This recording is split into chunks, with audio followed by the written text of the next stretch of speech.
How's it going, everybody? And welcome to iJoe58 Media, and I'm Joe. Today I'm going to talk to you about flat lay photography. What is flat lay photography? Glad you asked. But first, if this is your first time dropping into iJoe58 Media, welcome. And if you're returning, welcome back. And if you haven't already done so, please consider subscribing to my channel. I would greatly appreciate it. Now, what is flat lay photography? I'll get right into that right after this.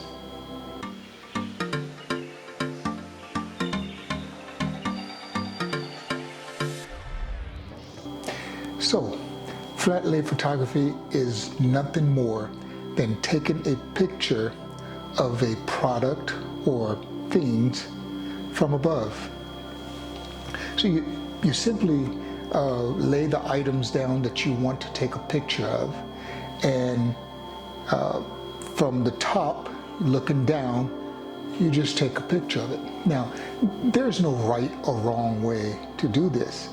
You know, some folks will tell you that you need to have certain lighting.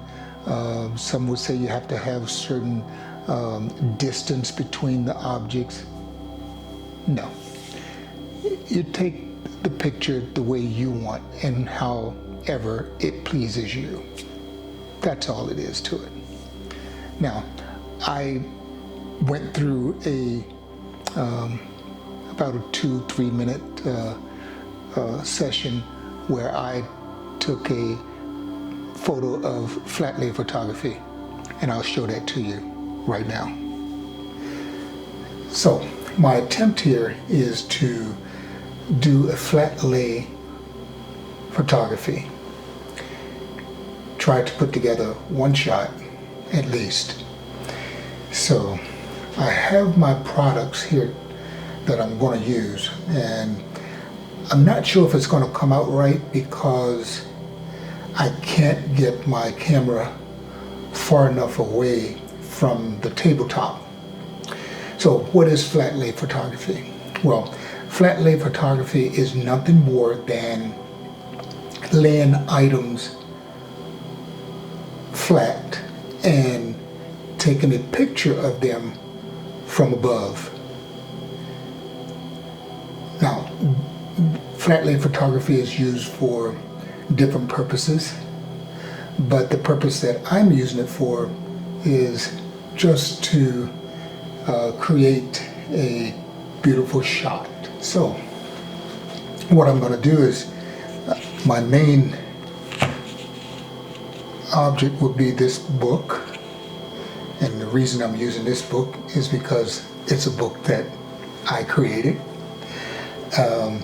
But then on top of it, I'm going to utilize a book that my great niece wrote,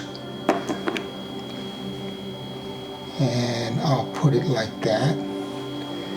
And then beside that, let me see if I'll move it out just a little bit, about right there.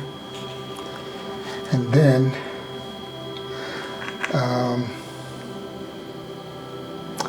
I'm going to lay my glasses, let's see, maybe right there.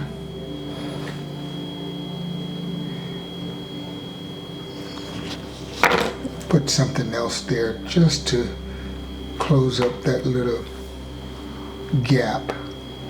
Okay, so I'm going to put my cell phone there just to close the gap a little bit.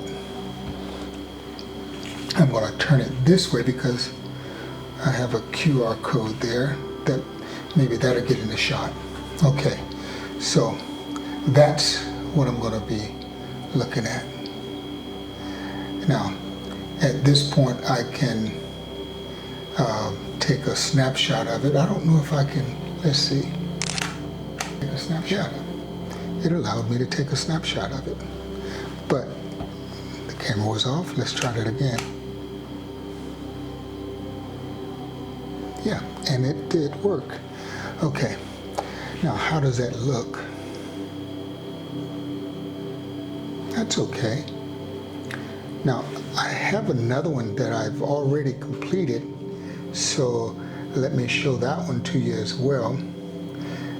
I completed it earlier just to get a better feel of how this worked. I've taken many of these before, but never knew that the name of it was flat lay photography.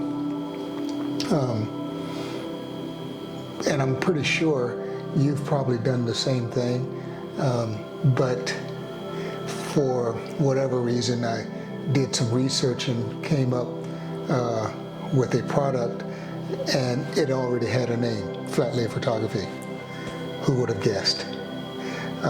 But it's used in the commercial business quite often. Large corporations utilize it quite often.